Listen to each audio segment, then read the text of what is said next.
계속 대환란에 대해서 공부하고 있고요. 지난 시간까지 이제 대환란의 두 가지 국면에 대해서 공부를 했었고,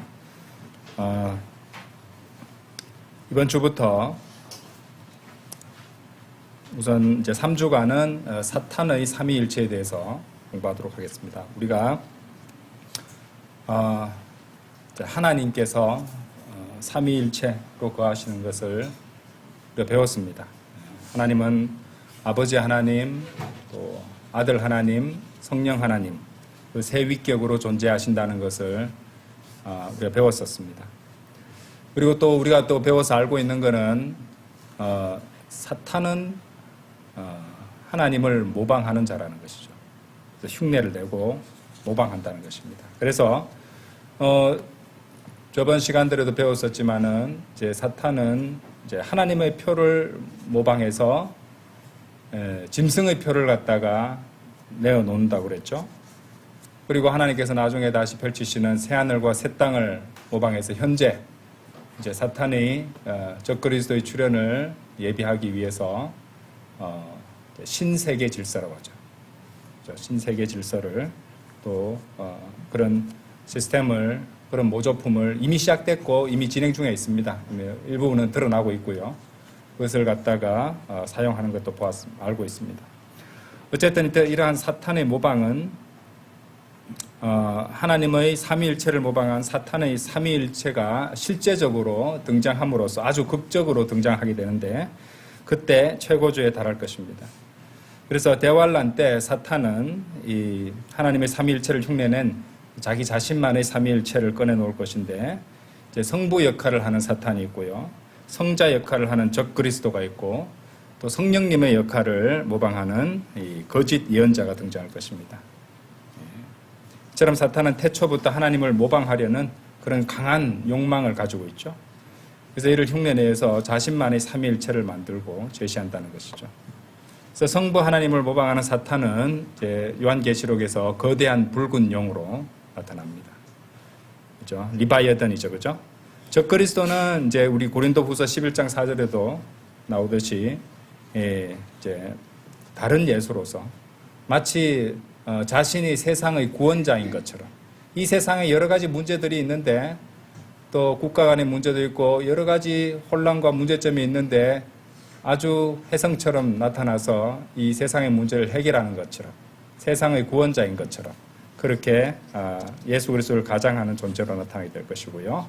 이제 거짓 선지자는 거짓 예언자죠. 우리가 이전에 썼던 이제 성경에서는 거짓 선지자 말이가 입에 이겼는데 거짓 예언자입니다. 예언자. 예언을 해야 되는 프로페시니까요. 거짓 예언자는 이제 적그리스도를 높이고 그에게 경배하게 하는 역할을 한다는 것이죠. 특히 세상에서 예언자가 하는 역할이 어떤 영적인 영역과 연결되어서 이제 신의 말씀을 전달하는 자로 이렇게 알려져 있잖아요. 예언자 하면요. 그렇기 때문에 거짓 예언자는 이제 성령님의 역할을 모방함에 있어서 가장 적합한 존재라고 할 것입니다. 그래서 이번 주부터 3주에 걸쳐서 이 사탄의 그 삼위일체에 대해서 공부를 해볼 것인데 이번 시간에는 첫 번째 이 거대한 붉은 용이죠. 이 7머리를 중심으로 해서 요한계시록 12장에 나오는 거대한 붉은 용이 7머리와 10뿔을 가지고 있습니다. 이 7머리를 중심으로 해서 사탄의 삼위일체 중 첫 번째 이 거대한 붉은 용에 대해서 그러니까 성부 하나님을 모방하는 사탄의 첫 번째 위에 대해서 공부해 보도록 하겠습니다. 첫 번째 사탄입니다. 거대한 붉은 용인데요. 이 사탄에 대해서 사탄의 삼위일체 중 성부 역할을 하는 그러니까 성부 하나님을 흉내낸 그런 존재인 사탄에 대한 기록은요. 성경 곳곳에서 찾아볼 수 있지만 이제 우리가 지금 공부하고 있는 게 요한계시록이니까 특히 요한계시록에서는 12장과 13장에 주로 언급되고 있습니다. 먼저 이제 요한계시록 12장 3절을 한번 열어보시죠.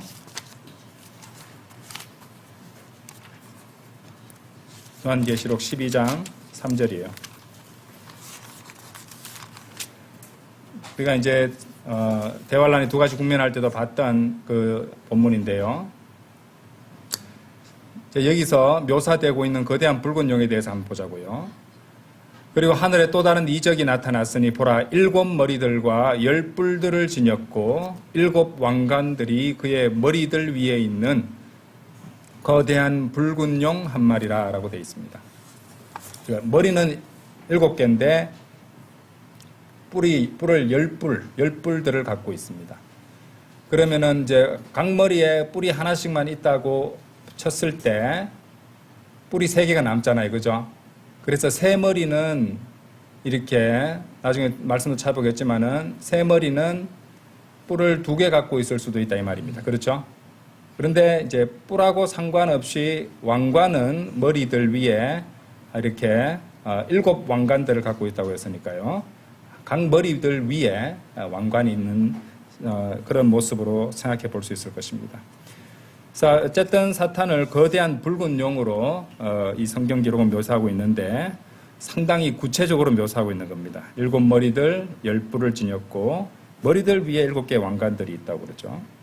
그런데 이제 이 말씀과 연결해서 생각해 볼 수 있는 말씀이 있어요. 시편 74편 한번 열어보세요. 시편 74편. 시편 74편.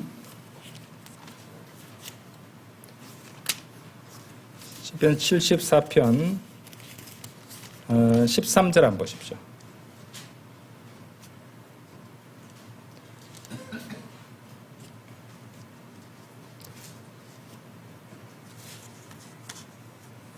만나가 어떻게 내려왔는가를 보여주는 말씀도 되는데요. 아주 놀라운 말씀이 나와요.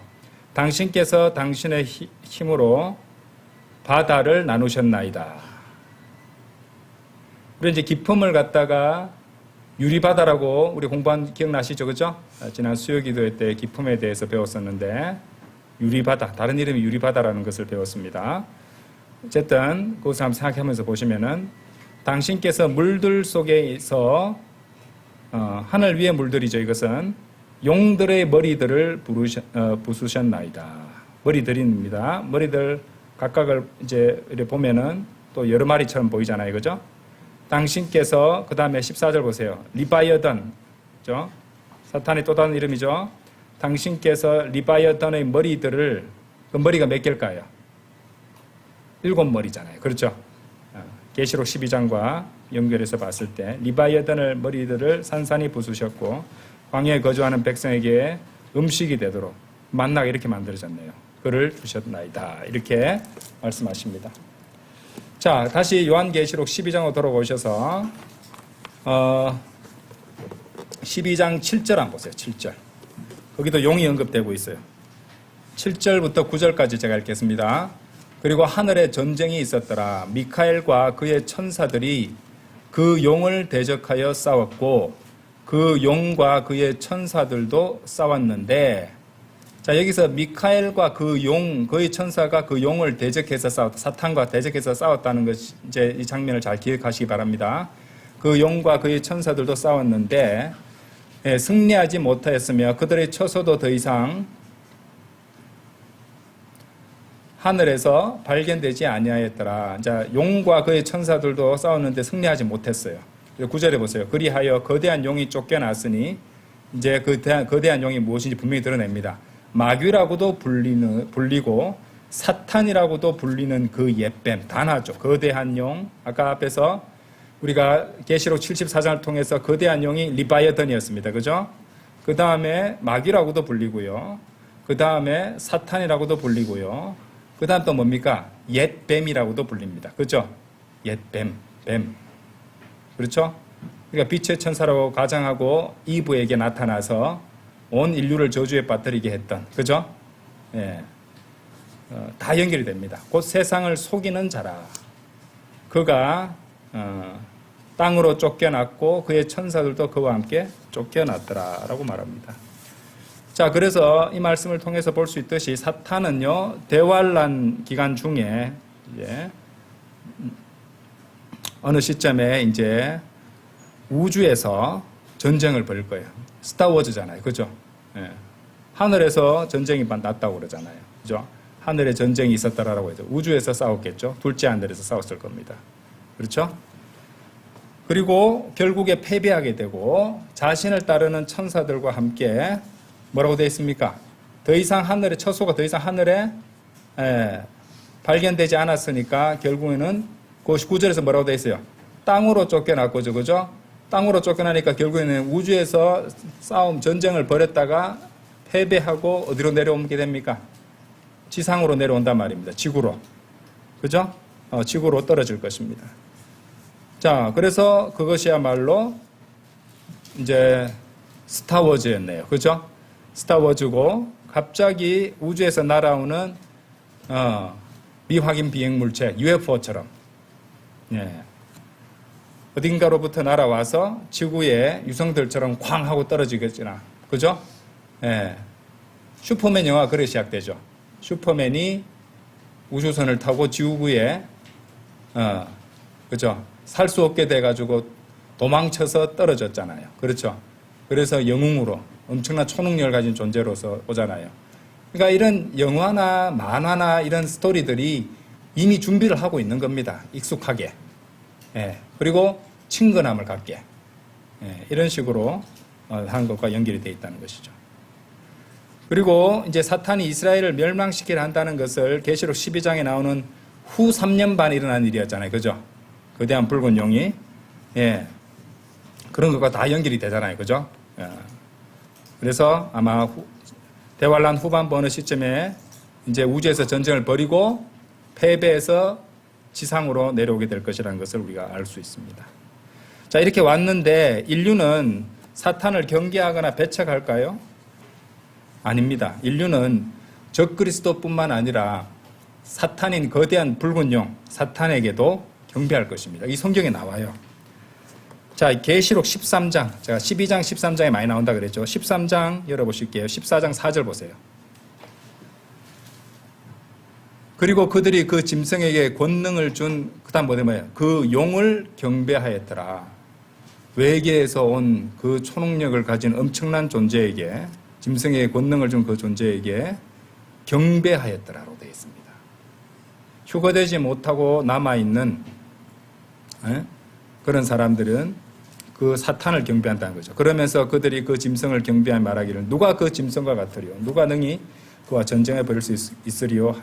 하였더라라고. 용도 경배한다는 말이 나옵니다. 자, 그러면은 본격적으로 12장 3절에 나오는 이 거대한 붉은 용으로서의 사탄의 모습, 사탄의 형상에 대해서 자세히 좀 살펴보도록 하겠습니다.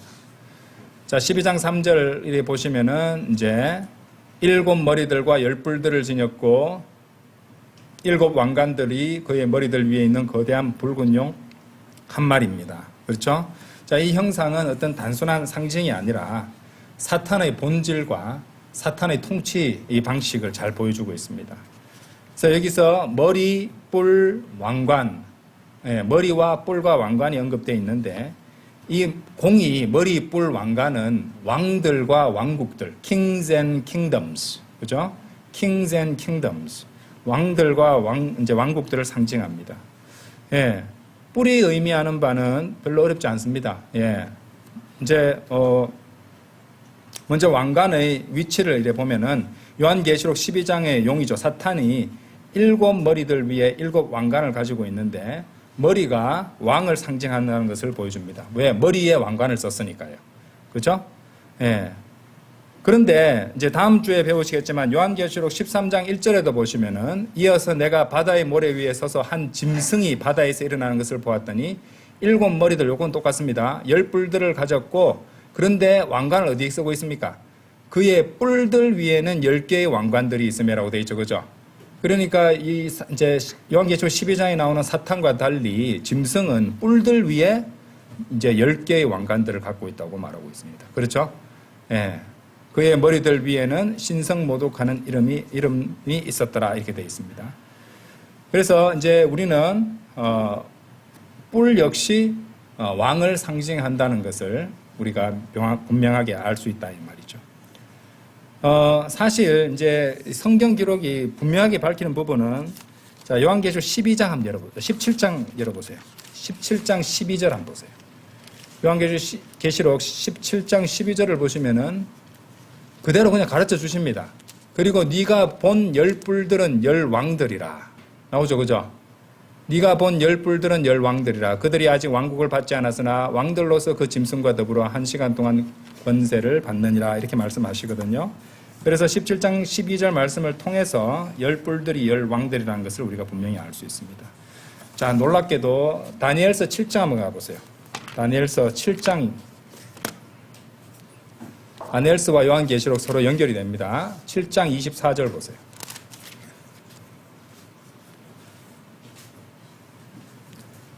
24절에 보시면 그리고 이 왕국에서 나온 10개의 뿔들은 앞으로 일어날 10명의 왕들이라. 그리고 다른 왕이 그들 뒤에 일어나리라. 그리고 그는 먼저 있던 자들과 상의할 것이요 그가 3명의 왕들을 정복하리라.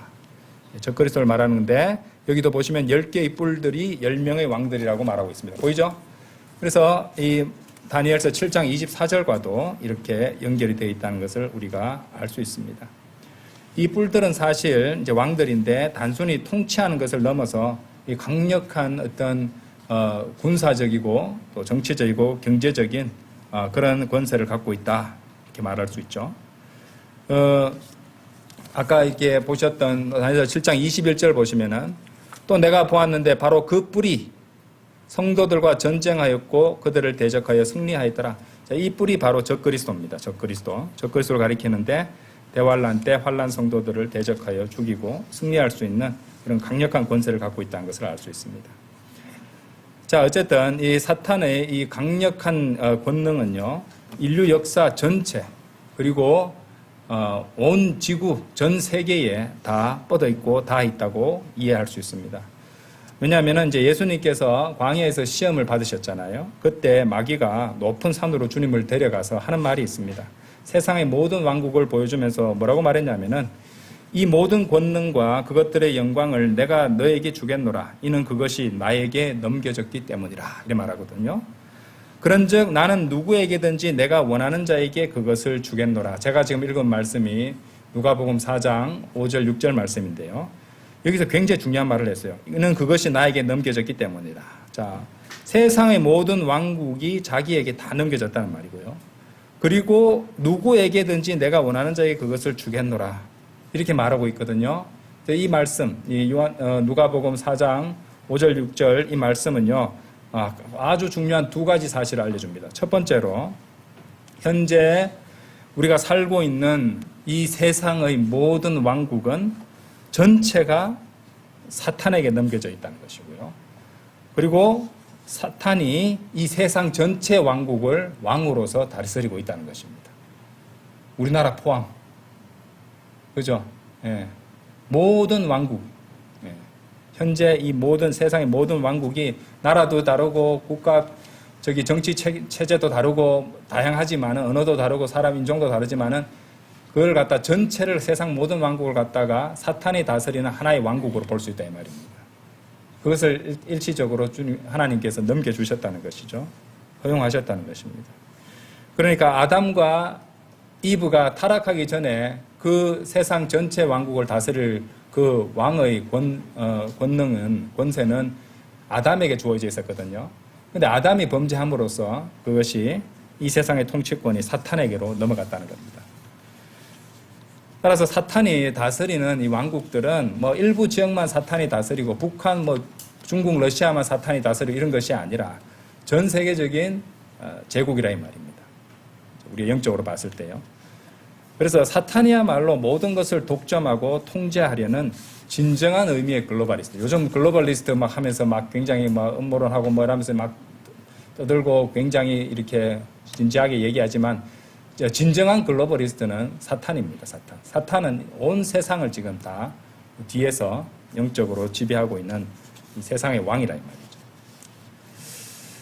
자, 두 번째로 사탄이 했던 말에서 우리가 이제 또 발견하게 되는 굉장히 중요한 사실이 뭐냐면요. 뭐라고 했냐면 나는 누구에게든지 내가 원하는 자에게 그것을 주겠노라 했단 말이에요. 이 말을 한 것은 사실 그런 식으로 자신의 왕국을 운영해왔다는 것을 은연중에 드러내버린 겁니다. 무슨 말이냐. 사탄은 자신이 왕으로 있는 이 왕국들을 자신이 원하는 자에게 줄 수 있는 이 권한을 갖고 있다 이 말이에요. 그래서 이제 요한이 요한계시록을 기록할 그 당시에 세상의 통치자는 누구였어요? 로마 황제 카이사르 어거스티스잖아요. 아거스투스. 그죠? 아우구스투스라고 보통 말하는데, 이제 뭐, 시절, 뭐, 카이사르, 우리 카이사르 아우구스투스로 계속 하겠습니다. 카이사르 아우구스투스에게 그 권세를 준 것이, 그 권력을 준 것이 바로 사탄 그 자신이었다는 것을 우리가 알 수 있죠. 그래서 이제 지금 우리가 이제 요한계시록 12장에 봤을 때 사탄이 7머리를 갖고 있고 이렇게 나오는 얘기가 나오는데, 사탄이 대환란 때 갑자기 7머리들을 갖게 된 것이 아니에요. 사탄이 인류 역사를 통해서 타락 이후에 항상 어떤 존재로 이렇게 이제 존재해 왔는지를 보여주는 모습이라 이 말입니다. 무슨 말이냐? 사탄이 왜 7머리를 갖고 있겠어요? 한번 생각해 보세요. 사탄이 모방하는 자인데 사탄이 7머리를 갖고 있는 이유가 뭘까요? 그것도 모방이에요, 사실은. 왜? 왜냐하면은 하나님께서, 자, 요한계시록 말씀 보면서 말씀드릴게요. 요한계시록 5장 6절 보세요. 사탄의 그 거대한 붉은 용이 왜 7머리를 갖고 있는가? 창의적인 게 없어요. 사탄은 다 모방합니다. 5장 6절 보세요. 이어서 내가 보았더니 보라, 그 보좌와 네 짐승들과 그 장로들 한가운데 도살당했던 것 같은 한 어린 양이 서 계셨고 7 뿔들과 7 눈들이 있으셨는데 7 눈들은 온 땅으로 파송된 하나님의 뭐라고 되어 있어요? 7 영들이라 되어 있다 이 말입니다. 7으로 일하시는 하나님을 흉내내는 거예요. 그래서 사탄도 하나님께서 7 영을 갖고 있듯이 사탄 역시 뭘 갖고 있다고 볼 수 있습니까? 7개의 불결한 영을 갖고 있다 이 말이에요. 그래서 사탄 역시 7개의 불결한 영을 갖고 있다. 그래서 그것이 바로 7머리가 된다는 말이죠. 그래서 이 영들을 이 인류 역사 속 강력한 세상 통치자들에게 어떻게 해요? 그 7 영을 갖다가 하나씩 부어주겠죠. 아시겠어요? 그 인류 역사에서 강력한 지배자, 황제, 통치자, 왕, 사탄의 영들과 연관이 있었단 말입니다. 그걸 알 수 있다는 것이죠. 그걸 우리가 뭘 통해서 알 수 있다고요? 누가복음 4장 5절 6절에서 사탄이 예수님을 시험하면서 했던 제안에 자신이 어떤 식으로 운영해 왔는지를 드러내버렸단 말입니다. 그렇죠? 하나님이 7 영이 있듯이 자신이 7머리를 갖고 그 7개의 불결한 영들을 역사 속 강력한 세상 통치자들에게 부어주어서 사탄의 대리자들로 삼았다는 것이죠. 본인들은 그것을 뭐 모르거나 또 부인하겠지만은 본인들은 결국에는 그런 상태로 사탄의 이끌림을 받아왔다는 것이죠. 예를 들어서 하나님께서 이 세상의 강력한 왕을 부르시는 표현을 통해서 우리가 알 수 있어요. 에스겔서 29장 3절 한번 보세요. 에스겔 29장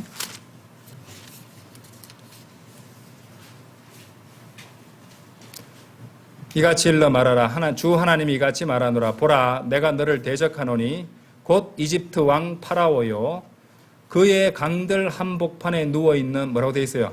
거대한 용이요.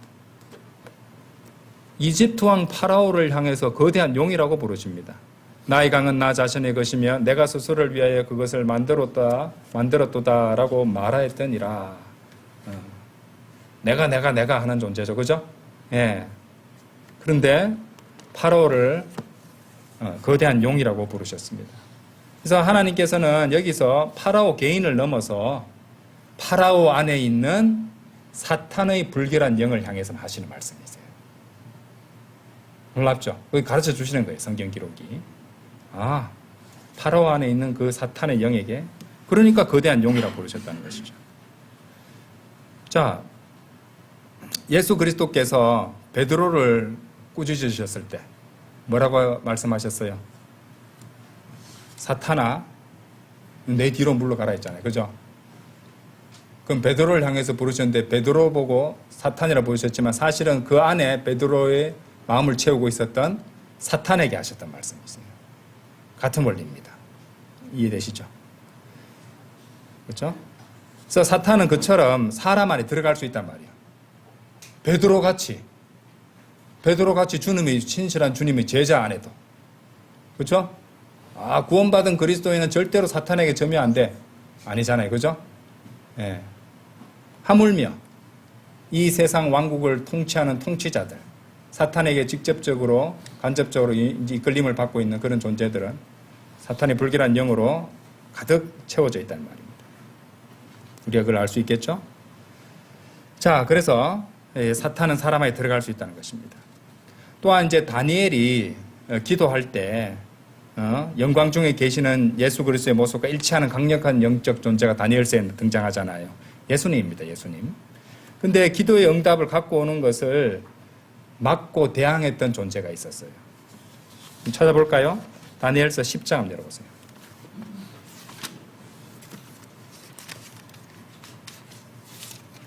다니엘서 10장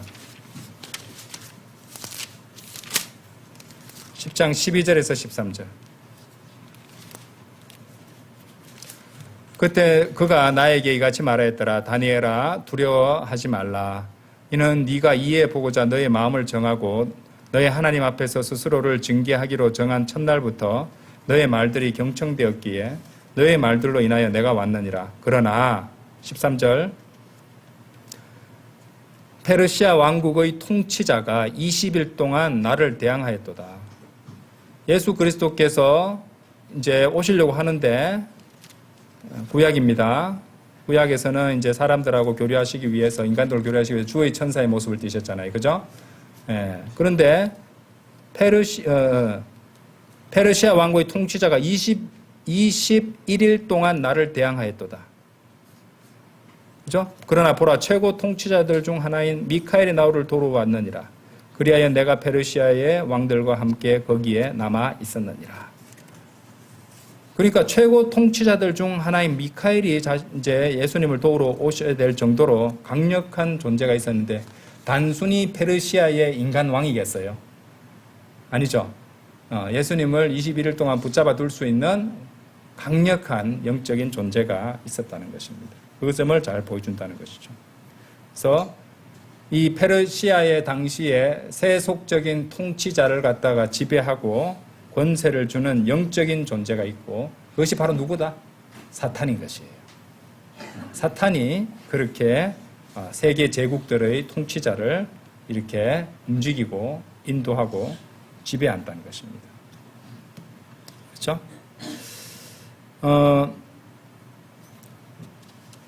우리가 이제 지금부터는 이제 이렇게 해서 이 사탄이 자신이 세상의 이 모든 왕국들을 지배하는 왕으로 있지만은 인간의 역사를 통해서 주요 이 세상을 갖다가 지배했던 왕국들이 있습니다. 이 왕국들을 갖다가 어떻게 사탄이 지배해 왔는가를 사탄의 7머리를 통해서 확인해 보도록 하겠습니다. 이 역사 속의 7머리들은 곧 7왕국들이고 7왕들인데, 그 7왕들은 사실은 사탄의 불결한 영들, 7개의 불결한 영들, 곧 사탄의 영들에 의해서 지배를 이제 당했던, 지배하고 했던 그런 존재들이었다 이 말입니다. 자, 하나하나 상세하게 살펴보겠습니다. 열불들에 대해서는 다음 주에 공부할 거예요. 이번 시간에는 이제 7머리를 중심으로 공부를 하겠습니다. 7머리를 잘 공부를 해서 이해를 하고 있어야지 제가 열불들에 대해서 설명할 때 이러면 잘 이해를 할 수 있습니다. 자, 첫 번째 머리는요, 바벨왕 림롯이었어요. 이 바벨탑을 건설한 세계 최초의 전 세계적인 황제였죠. 창세기 10장 한번 열어보십시오.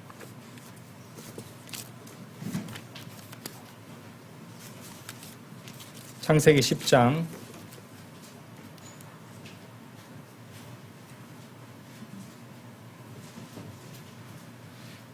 9절 10절. 그는 주 앞에서 막강한 사냥꾼이었더라. 이러한 이유로 바로 주 앞에서 막강한 사냥꾼 림롯과 같도다라는 말이 있었더라. 그리고 그의 왕국이라 하잖아요. 그렇죠.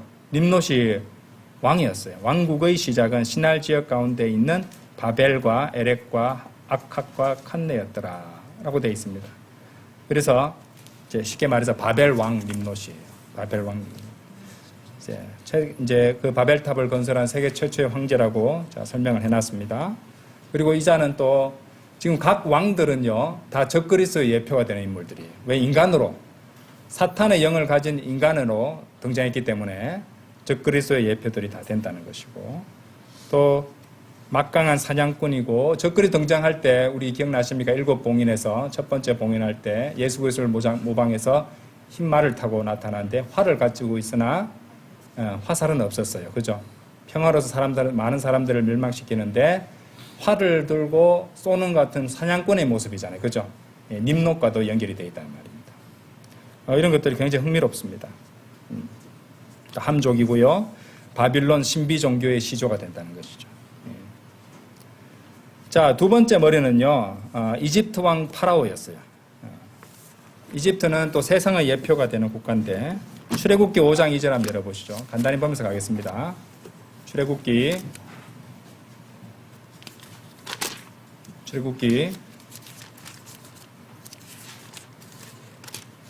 5장 2절.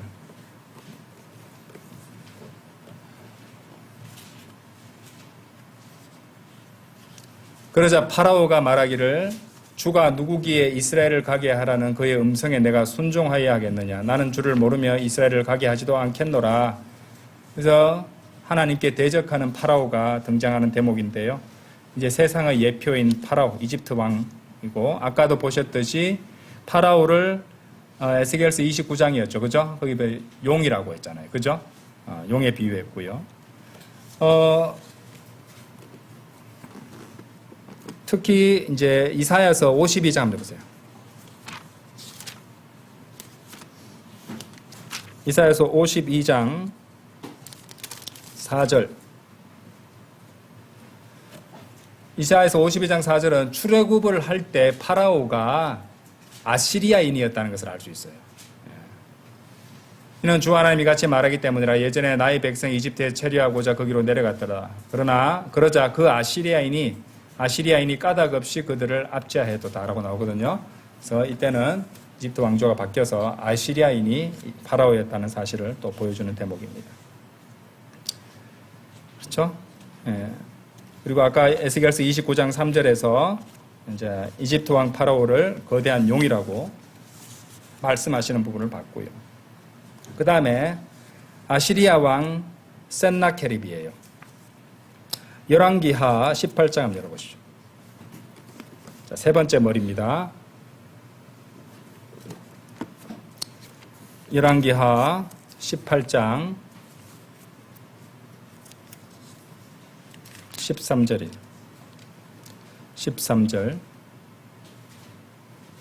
이제 히스기야 왕의 제14년에 아시리아 왕 센나케립이 방비가 강화된 유다의 모든 도시들을 대적하여 올라와서 그것들을 점령하였더라. 이렇게 나옵니다. 그죠?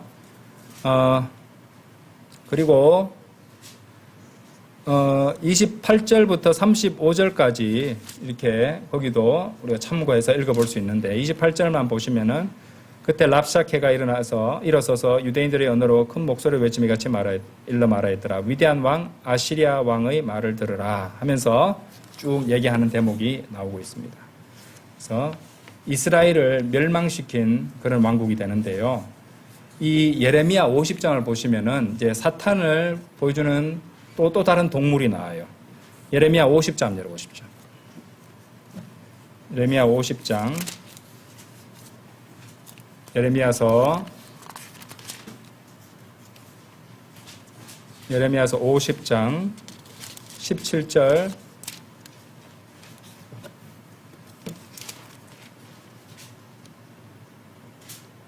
18절 보세요. 이스라엘은 흩어진 양이로다. 사자들이 그를 내쫓아 버렸도다. 먼저는 아시리아 왕이 그를 집어삼켰으며 나중에는 이 바빌론 왕 네부카드네자르가 그의 뼈들을 부러뜨렸도다. 그러므로 만군의 주 하나님이 같이 말하노라. 보라, 내가 바빌론 왕과 그의 지역에 형벌을 내리겠으니 내가 아시리아 왕에게 형벌을 내린 것과 같도다. 여기 보시면은 바빌론 왕 네부카드네자르와 아시리아 왕을 사자들에 비유하고 있죠. 그죠? 사자는 유다 지파의 사자 예수 그리스도를 상징할 수도 있지만은 삼킬 혼을 찾아 두루 다니는 울부짖는 사자 사탄을 상징할 수도 있습니다. 그렇죠? 예. 그러니까 이런 부분이 예사롭지 않다는 말입니다. 역시 여기도 아시리아 왕이 사자로 비유되고 있습니다. 그리고 아시리아 왕과 함께 언급되었던 네 번째 왕 바빌론 왕 네부카드네자르 왕이 나오죠. 열왕기하 25장입니다. 열왕기하 25장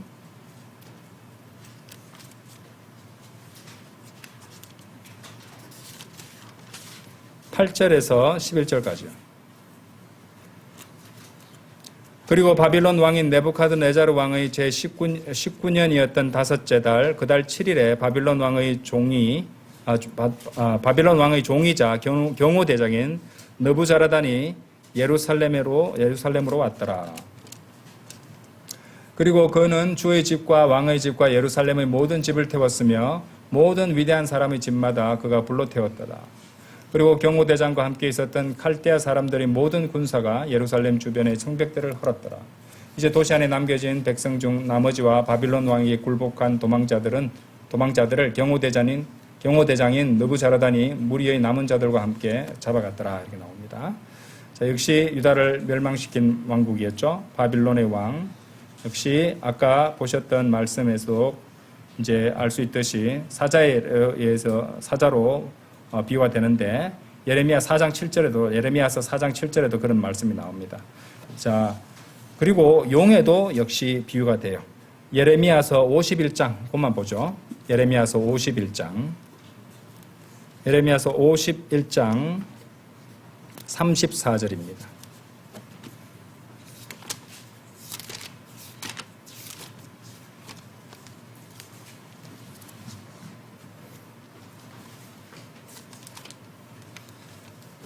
(51장) 34절에 보시면은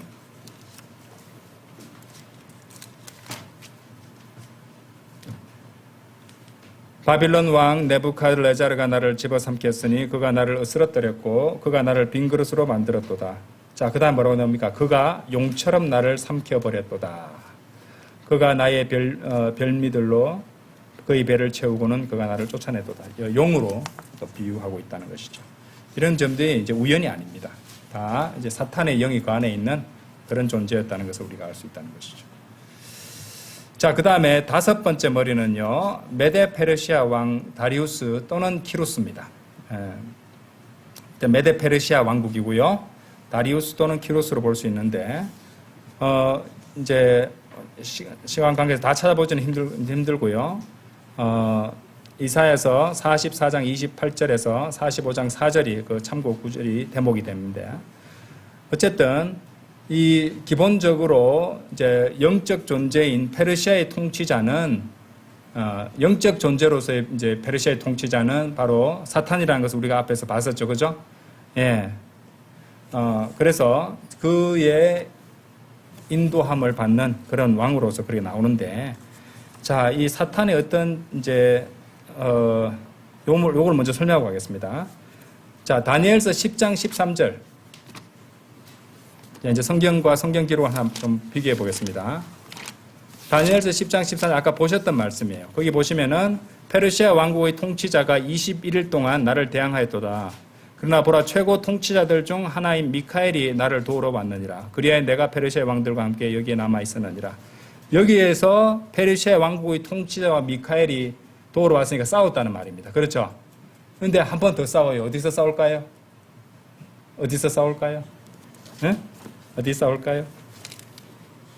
계시록 12장 7절에서 싸워요. 이거 서로 연결되는 거 아십니까? 이 사탄과 다시 붙어요. 그렇죠? 그리고 하늘에 전쟁이 있었더라. 미카엘과 그의 천사들이 그 용을 대적하여 싸웠고 그 용과 그의 천사들도 싸웠는데 이때는 이제 승리하지 못하고, 그렇죠? 쫓겨나잖아요. 그렇죠? 그래서 다니엘서 10장 13절에도 미카엘이 등장하고 거기서 또 이제 싸웠는데 계시록 12장 7절에서도 그 싸움이 나온다는 것이죠. 자, 메데 페르시아 왕인 키루스 왕이 또 중요한데요. 키루스 왕은 이제 이사야서 44장 28절에서 아까 말씀드렸던 45장 4절까지 내용을 읽어보시면은 이 키루스 왕의 칙령으로 이스라엘이 회복이 됩니다. 그렇죠? 성전을 이제 짓고 또 성벽을 갖다가 보수하고 뭐 이렇게 내용이 나오는데 이렇게 이스라엘에게 잘해주었잖아요, 키루스 왕이. 근데 사실 이러한 면모도 적그리스도의 예표가 된다는 겁니다. 왜냐하면은 다니엘서 8장 25절 한번 보십시오. 적그리스도는 어떤 존재냐면은 전 3년 반에는 아주 평화롭게 언약도 맺고 사이가 좋습니다. 그죠? 자, 그런 면을 보여주는 대목이라고 보시면 돼요. 다니엘서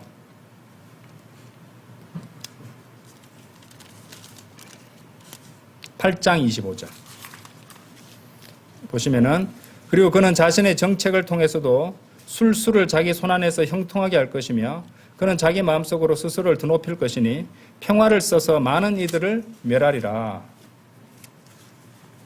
그는 또한 통치자들 중에 통치자를 대적하여 일어서리라. 그러나 손을 대지 않고도 그가 부서지리라. 예, 그렇게 나옵니다. 그래서 여기서 특히 이제 평화를 써서 많은 이들을 멸하리라라는 이런 대목이 바로 그런 면모를 보여주는 대목이다. 이렇게 이해하시면 되겠고요.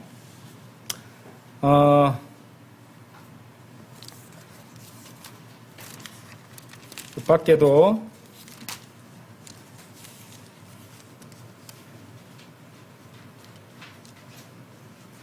자, 다니엘서 11장 21절도 보세요. 그리고 그의 영지에서 한 비열한 인물이 서리니 그들은 그에게 왕국의 영예를 주지 아니하리라. 그러나 그는 평화롭게 들어와서 아첨들로 그 왕국을 얻어내리라. 적그리스도의 모습을 평화 언약 조약을 맺고 그 언약을 맺는 적그리스도의 모습을 갖다가 또 보여주는 그런 대목이 됐고요. 이런 것도 24절도 보세요. 그는 평화롭게 진입하리니 곧 속주의 가장 기름진 곳들로 진입하리라. 그런 다음에 그는 그의 조상들이 행하지 아니한 일을 행할 것이니 그의 조상들의 조상들도 행하지 아니하였던 일이라. 그는 전리품과 약탈물과 재물들을 그들 가운데서 뿌리리라. 그리고 그는 자신의 계책들을 미리 꾸며서 강한 요새들을 대적할 것이니 무려 한때 동안 그리하리라. 자, 이런 대목들이 이제 그 적그리스도가 평화를 써서 많은 이들을 멸하는 그 대목에 관련된 구절이고요.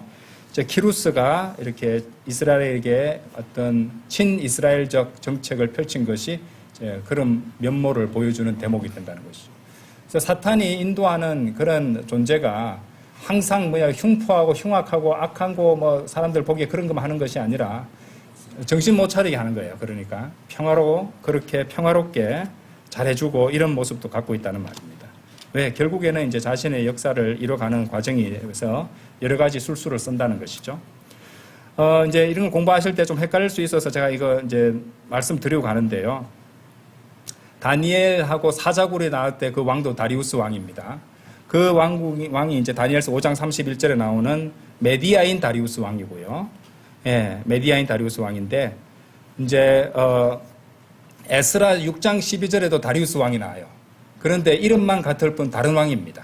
예, 그리고 이런 것들은 이제 헷갈리지 않도록 알아두시는 게 좋을 것 같아요. 그렇죠? 에스라 6장 12절에 다리우스는 키루스 왕 후대의 왕이에요. 그래서 다른 왕이다. 그렇게 참고로 알아두시면 되겠습니다. 자, 6번째 머리는요, 여러분들 잘 아시는 알렉산더 대왕입니다. 알렉산더 대왕. 그죠? 헬라 왕이라고 하는데, 다니엘서 8장 21절 한번 보십시오. 다니엘서 8장 21절에 보시면, 그리고 그 거친 염소는 헬라 왕이라. 그리고 그의 두 눈 사이에 있는 커다란 뿔은 첫 번째 왕이니라. 그래서 헬라 왕이 나오고 커다란 뿔이 나오죠, 그죠? 예. 근데 여기서 이제 헬라 왕인데 이 헬라 왕은 아까 제가 뭡니까?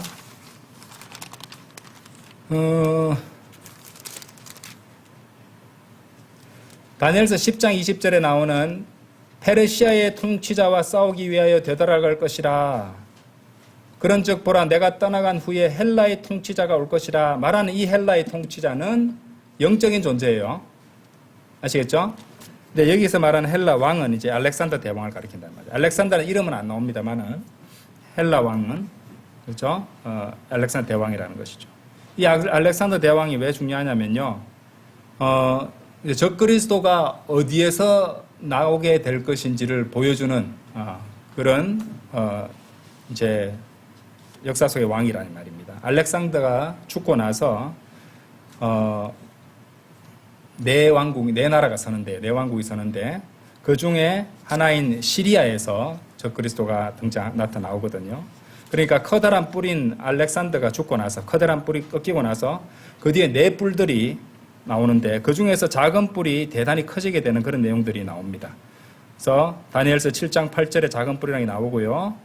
그리고 8장 8절 9절 거기도 보시면은 커다란 뿔이 꺾이고 뽑히고 네 뿔이 나오고 작은 뿔이 또 더 커지고 이게 이제 적그리스도를 가리킨다 이렇게 아시면 됩니다. 그래서 이제 시리아인 적그리스도는 시리아인이 될 것이고 유대인의 혈통을 갖고 있을 것이고 그렇죠? 이런 것들을 우리가 알 수 있다는 것이죠. 자, 그래서 적그리스도에서는 신약에서는 아까 우리가 저번에도 공부하셨듯이 데살로니가 후서 2장 4절을 하고 또 연결해서 볼 수 있는 것입니다. 시간이 많이 지났네요. 자, 그 다음에 7번째 머리입니다. 카이사르 아우구스투스입니다. 바울이 활동하던 시대에 세계 단일 통치자가 있었어요. 카이사르였습니다. 이 바울 시대의 세계 단일 세계 통치자가 카이사르 아우구스투스인데 적그리스도와 같은 맥락에 있었단 말입니다. 그렇죠? 그래서 이제 바울이 쓴 서신을 보면 주님께서 곧 오실 것처럼 다 써놨잖아요. 그죠? 실제로 이제 그런 의미에서 그렇게 됐다. 그리고 어느 교회 시대 누가 보더라도 항상 주님을 기다리고 또 언제라도 주님 오실 것을 갖다가 대비하면서 살아갈 수 있도록 그 기록들이 그렇게 되어 있는 겁니다. 어쨌든 이 세계 통치자 카이사르 아우구스투스는 이제 적그리스도와 같은 맥락에 있었다. 데살로니가 후서 2장 7절 보죠. 한번 열어보세요.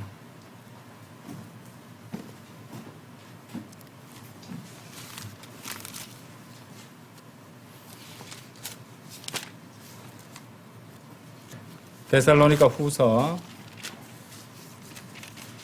2장 7절에 보시면은 이는 죄악의 신비가 이미 활동하고 있기 때문이니 오직 지금 막고 있는 자가 막을 것이나 그가 그 길에서 옮겨질 때까지 막을 것이라.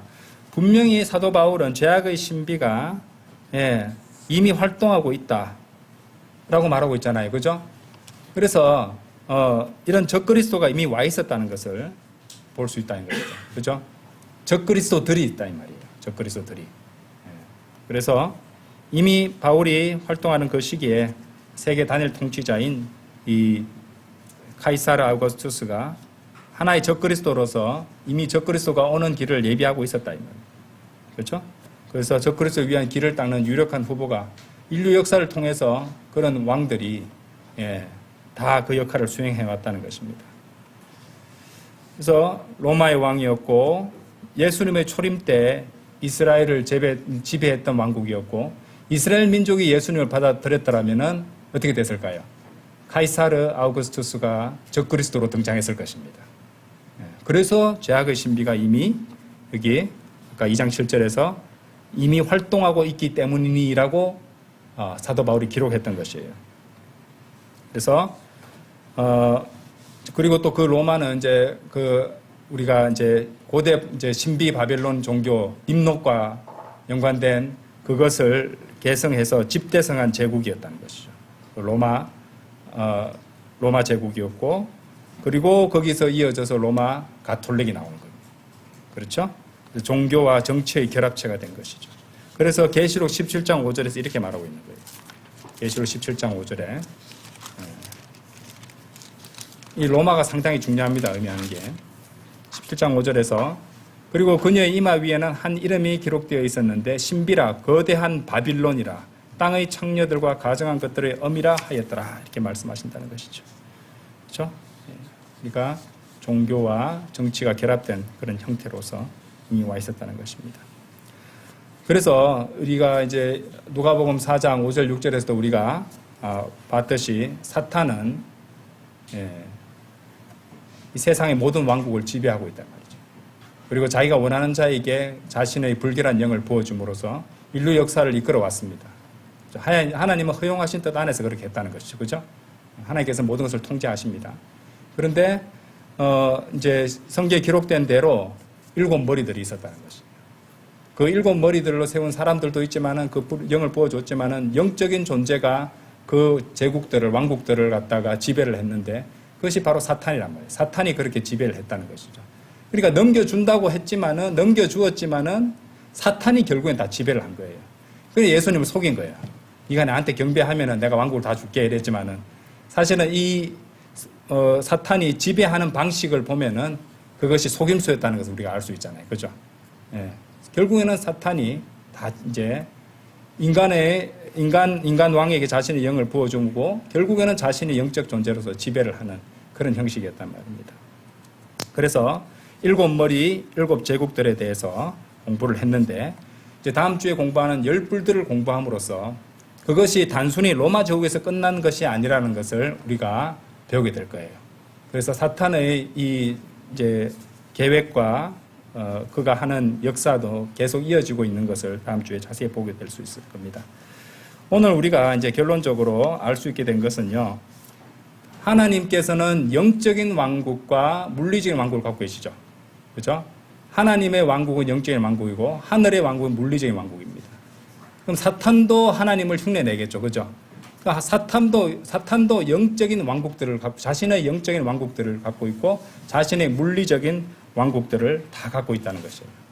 우리가 이제 그 7머리 왕국들을 통해서 그것을 다스리는 왕들과 왕국들을 통해서 사탄 또한 자신이 지배하는 그런 영적인 사탄의 왕국이 있고 그 인류 역사에서 드러나는 물리적인 세상의 제국들, 왕국들을 통해서 사탄이 어떻게 이 인류 역사를 이끌어가고 있는지 하지만 그것은 오직 하나님께서 허용하신 뜻 안에서만 결국엔 하나님께서는 성경에 기록된 예언대로 그대로 다 성취해 가시고 있는 과정이라는 것을 우리가 알게 되었습니다. 그래서 오늘은 사탄의 삼위일체 가운데서 첫 번째 거대한 붉은 용 성부 하나님을 흉내낸 사탄에 대해서 공부를 했습니다. 다 같이 기도드리도록 하겠습니다.